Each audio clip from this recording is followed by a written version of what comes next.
Greek tragedy is often introduced to modern audiences as an early form of theatre, an ancestor of the plays and films that came after it. That framing gets the relationship backwards.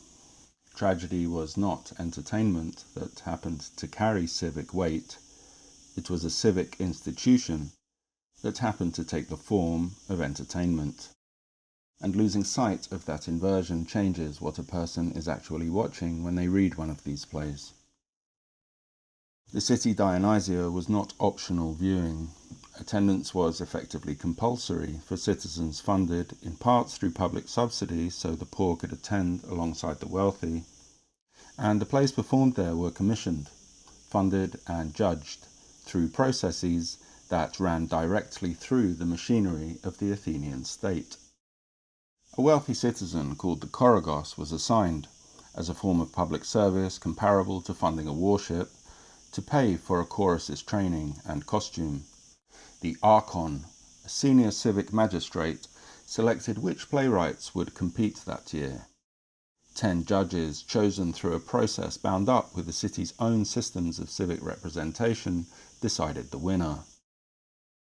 The classicists Jean-Pierre Vernant and Pierre Vidal-Naquet made the case in their influential studies of myth and tragedy that this civic embedding is not incidental to what the plays are doing, but constitutive of it. Tragedy, on their reading, emerges at a very specific historical hinge point. A city that has recently reorganized itself around law, civic deliberation, and collective judgment, but that still inherits its entire narrative and moral vocabulary from an older heroic world, governed by different values entirely. Honor, blood debt, the absolute authority of kings and fathers. Tragedy is the genre built to stage the friction between those two worlds, without pretending to resolve it. A character like Antigone or Ajax is not simply an individual with a problem. She or he is the point where an older ethical logic and a newer civic one visibly fail to align. This is also why Aristotle's account of catharsis in the Poetics generates so much ongoing argument. The traditional gloss, that tragedy purges an audience's pity and fear, leaving them emotionally cleansed, treats catharsis as an individual psychological event, something that happens privately inside each spectator. But if tragedy is functioning as Vernant and Vidal-Naquet describe, catharsis looks less like private therapy and more like a civic mechanism, a sanctioned occasion built into the city's calendar for an entire population to sit together and rehearse the extremities its normal legal and social order exists to prevent. The audience is not purging private emotion so much as collectively metabolizing material a functioning city cannot otherwise afford to look at directly. None of this means the plays should be read as civics lessons with a moral attached. The opposite is closer to true. Because the genre was built inside the specific institutional pressure, no single play needs to resolve the tension it stages.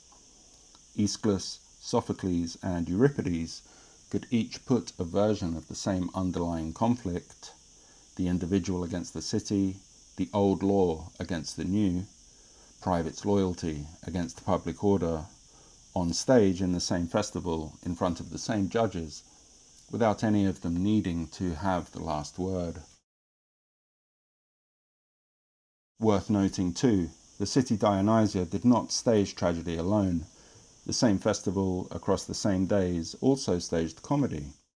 Plays by writers like Aristophanes that mocked politicians, generals, and philosophers by name, with a license for insult that would have been actionable in almost any other civic context.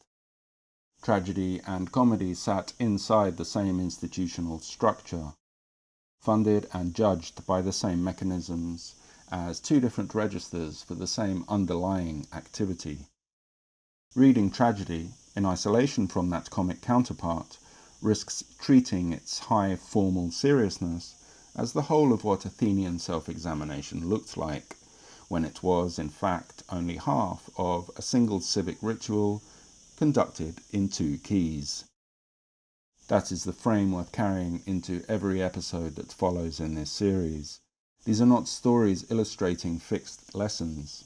They are the record of a city that's built, deliberately, a yearly occasion to argue with itself in public, and never quite finished the argument. The full context on the City Dionysia and the civic mechanics of Athenian tragedy is part of the Greek tragedy volume of the Canon of Western Civilization.